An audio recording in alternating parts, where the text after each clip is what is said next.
What is going on, guys, gals, non-binary pals? It is your boy Artisan Kane coming at you with a draft recap of a new league that we just joined.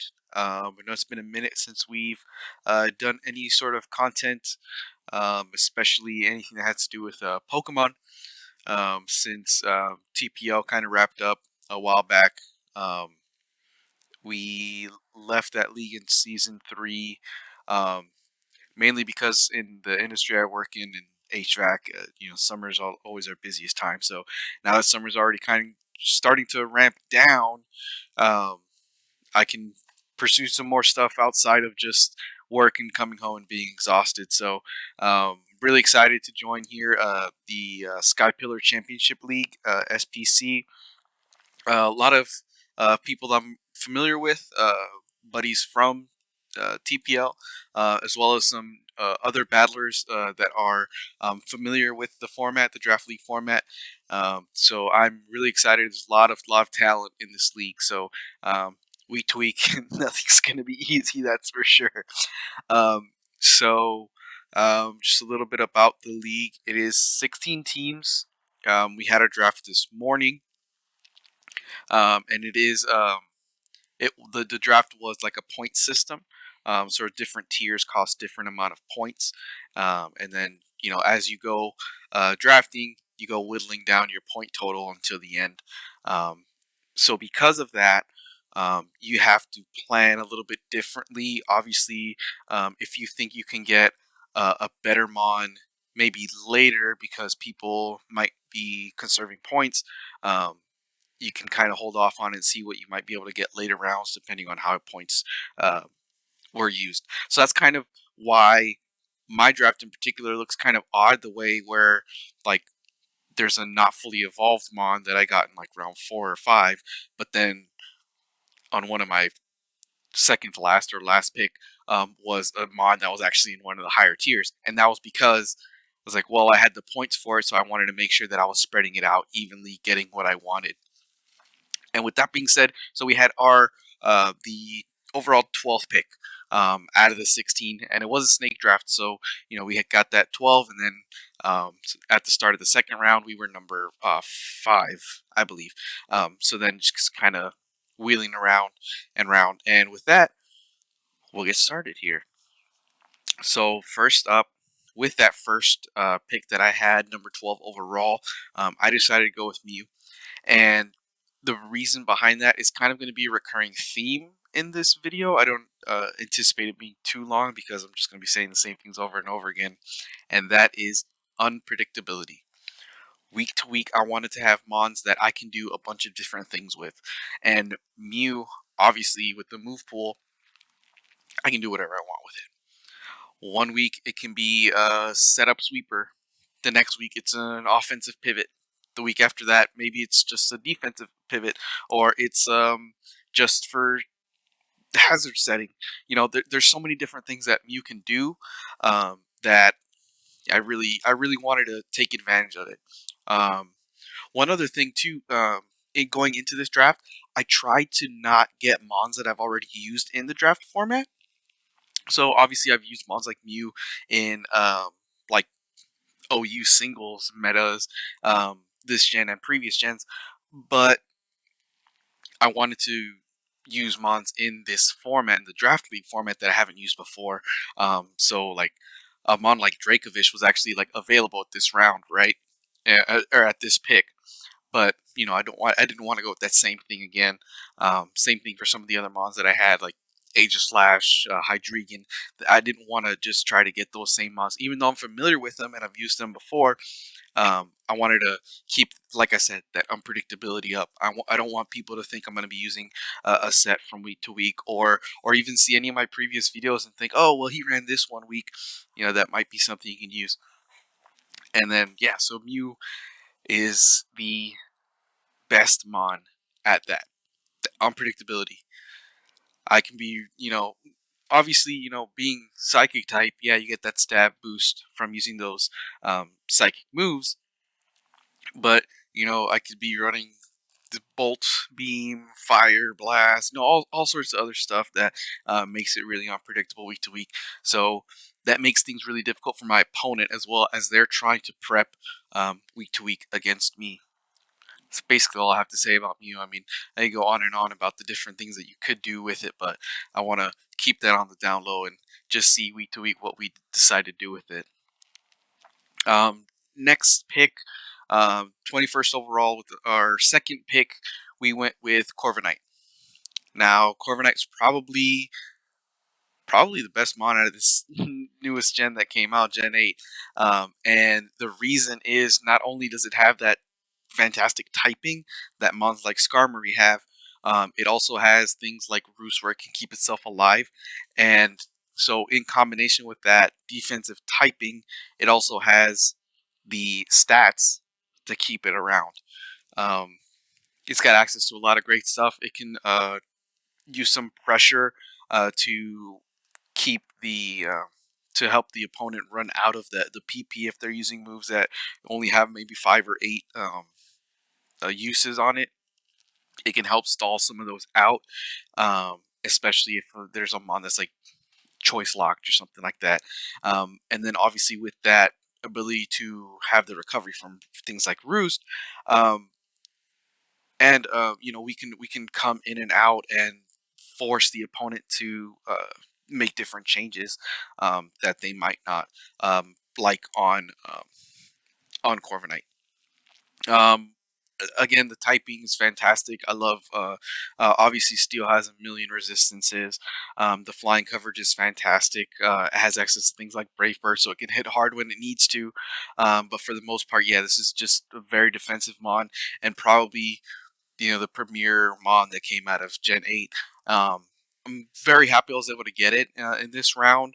I went back and forth quite a bit on what I wanted to do with this second pick, whether I wanted to go offensive or defensive. But I ended up going with the defense, a little bit more the defensive side, and that's because since we are, I didn't mention it, so we're doing the land format, which means we're not going to run into as many timer issues that we had in other leagues, right? The like 20-minute battle timer is a real pain in the butt, and since we don't have to deal with that anymore, we can think a lot more strategically and not try to rush things at the end of the game. So mons like Corviknight, you can actually use them to their full potential with understanding those defensive mons. Even on the ladder and stuff, since I've started playing, I've always been more defensive minded. And in previous draft leagues, if it wasn't in the land format, it kind of forces you to make moves that maybe you don't want to make right off the bat because you're up against that timer and you want to make sure you're on the winning side of it as far as like the KDs and everything goes. But since we won't have to worry about that, I understand how mons like Corviknight are used, and I really want to take advantage of that in this league. Next up is one mon that I really didn't think was going to last to the third round, and I couldn't pass it up. Lando has put so much pressure on the opposition. Coming in, intimidating, pivoting out. It can be a hazard sitter also with rocks, but also because it has that stellar attack. If they don't have a ground resist or a ground immunity, that earthquake hits like a freight train. Obviously there's that 4 times weakness to ice, but being able to hit hard like that, having solid all around stats.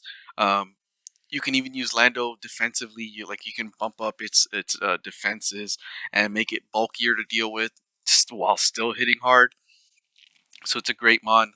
Again, we're talking about unpredictability here. There's a lot of different things it can use week to week. Even whether it's trying to boost in or just pivoting around, turning in and out, things like that, just to put pressure on the opposition, especially when it comes to momentum, things like that. And I think when I looked at the final tally of my team, I think like almost everyone, at least like 5 mons, had the ability to pivot in and out, which is fantastic for momentum. I absolutely love that, especially on a team like this that is very defensive minded.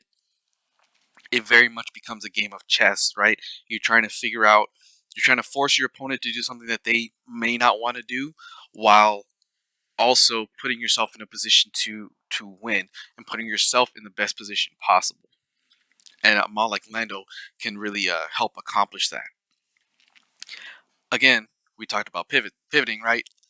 Uh, Volt switching is one of the premier things, premier ways to be able to do that. Um, Obviously, ground. You have to be aware of that, volt absorb, etc., right?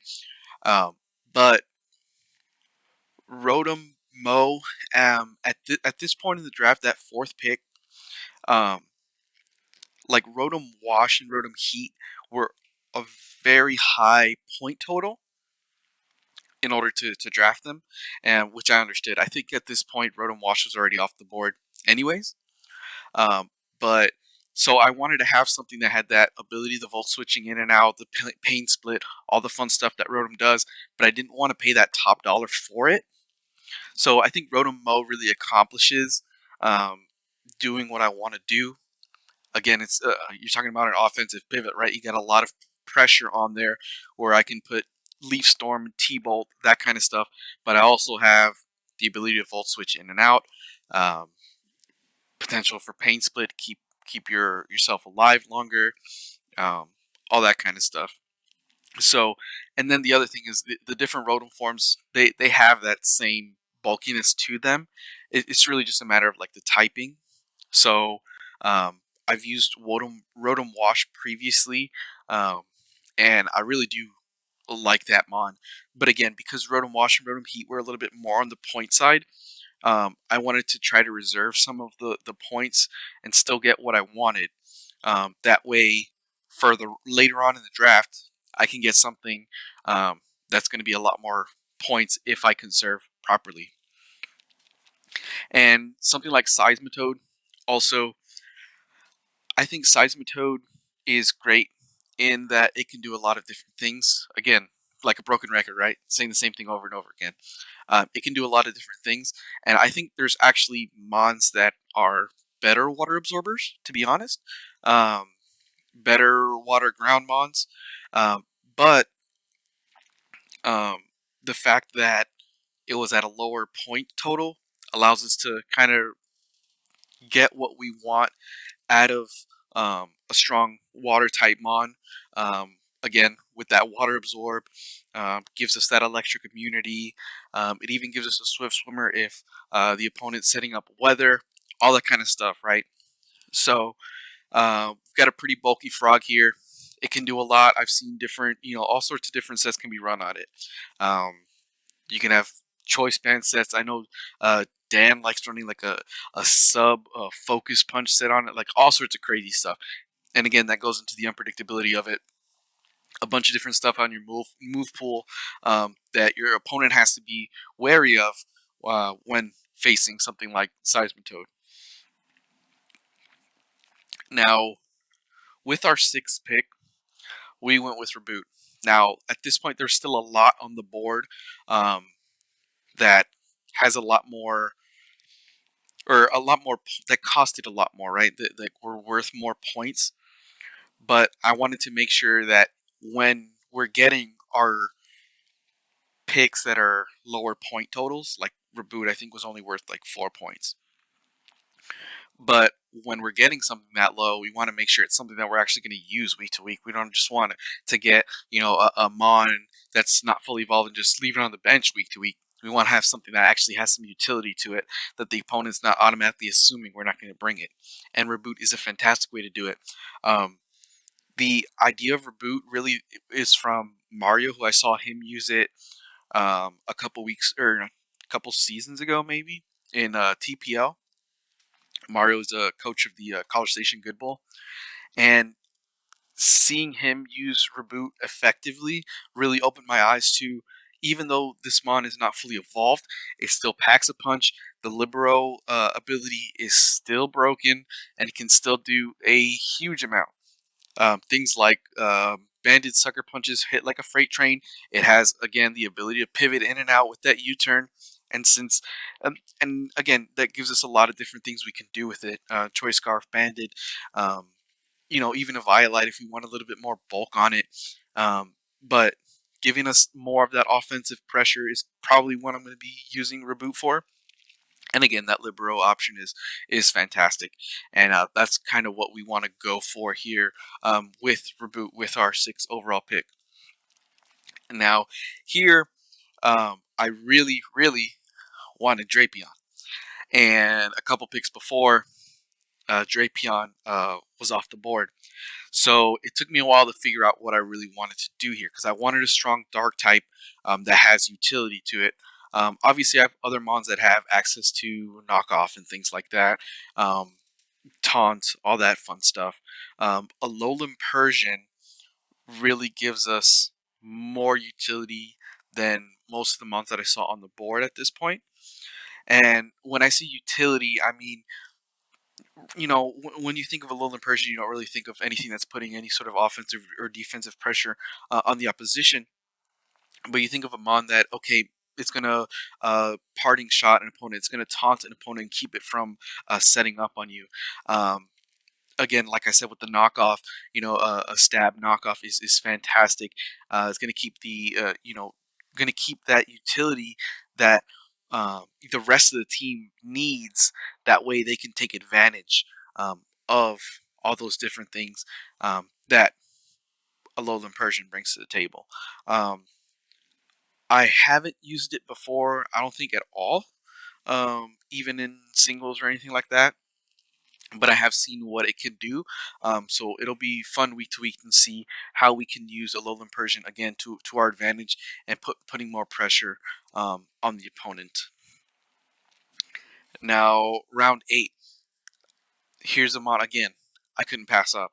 At this point, we had saved a decent amount of points, and there were only 3 picks that we had left.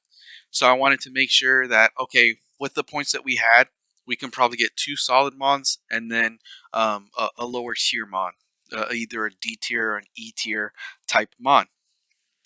So what I decided was, okay, I would really love to have a hard hitting fairy mon. Obviously, at this point, all the tapus are going to be gone. Even some of the lower tier fairies had been going at this point.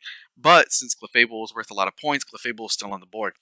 And again, we go right back to that unpredictability factor, right? There's so many things that clefable can do, and it is a pain for the opponents to deal with. There's a reason why this mon has been a staple in singles for so long. Even before it had that fairy typing to it. So you've got your solid defenses, all that. Fairy's a fantastic typing. It's only weak to the poison and steel, which we have other mons that can deal with extremely well.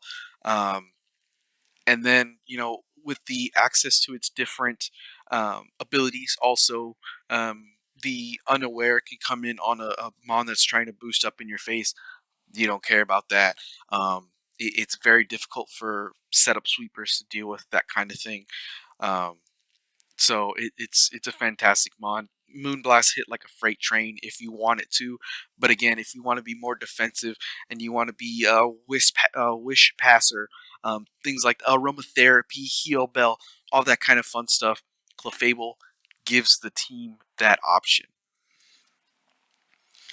Round 9, we went with our Galarian Moltres. And again, so that last pick, right? I knew we had 3 picks left. I can do 2 higher tiers, let's say, and then we'll just get something off the lower tier. So we got Clefable, and then we got here Galarian Moltres. Now, I do like Kanto Moltres a little bit better, um, but it wasn't on the board at this point. So we do have, but this mon does have a lot in its arsenal. Um, that dark flying type is really great because it has nasty plot, and its signature move, Fiery Wrath, hits like a truck. Um, and the special defense means it can stay around too. So um, moletrace is a real pain to deal with because of that. Air slash, hurricanes, all that kind of stuff that stab on it also can be really fun. And it's not too slow on the defensive side. And what I mean by that is it can still hit really hard without sacrificing too much speed. So I haven't talked about it too much, but if you look at some of the other mons on my team, there's really not too much speed on there outside of um, Mew being base 100. Um, Alolan Persian, I think was like base 115, right? So we don't have too many speedy mons. Um, so the way to try to deal with that is we need either more balance or again more defense. And Moltres gives us. I mean, when you look at that stat line, it's pretty solid. It's almost it's very reminiscent to what the kind of thing that like Mew brings to the table, right? Almost 100 in every category. The lowest being attack at 85, which is fantastic. The defensive 90, 90, 125, very solid for this mon. Berserk ability is great. When you're low on health, that's going to boost up those attacks and hit even harder. So I'm really, really happy with being able to get this mon in round 9. Again, I was able to conserve enough points to get things like this at the end, which is going to be a real boon week to week. It'll be fun to see how we can implement Galarian Moltres on our team and the different sets it can use. And then finally, we only had a few points left. So here in our last one, we went with Baby Hippo. And kind of the reason for that, too, is obviously when you're running a mon like this, you're going to want to use a Violite. We didn't really have any mons that really required a Violite since this is an item clause league, meaning you can't have any of the repeat items. I don't want to have too many non-fully evolved mons and then be in a position where you want to have everyone with a Violite or you want everyone scarfed or specs or whatever, right? So a Violite is basically going to be standard on this thing whenever I decide to run it. And being able to put up Sandstream is nice, especially if we're playing a team that's trying to run its own weather. We have a lot of mons that don't really care about the sand, so the chip damage is nice. What I mean by that is like Korvanite and Lando, the Seismitoad, because they're typing, they're not going to take any of that chip damage from the sand, but the opponent will be depending on their typing, obviously. And then so that's great. Also, you know, can be a rocker, also that kind of thing. But week to week, probably going to be very specific how we're going to use them. It's not killer defenses. Obviously, the attack is only at base 72, so it's not like it's going to be hitting that hard either. But it still can maybe catch somebody off guard. Again, especially with teams that may be running weather, if we can change things in our favor, we can throw off their rhythm, throw off what they're trying to do. And yeah, that's basically it. I didn't think this was going to be that long of a video. And again, name of the game, unpredictability. That's what I really wanted out of this draft. What I wanted to do here, week to week, I'm going to really try my best not to run the same set twice, and just have fun with it. I'm really excited about this league. I'm going to start running all my calcs and things like that as we get prepared here for week 1, where we play the Augusta Agrons. I'm really excited. But until next time, thanks for watching.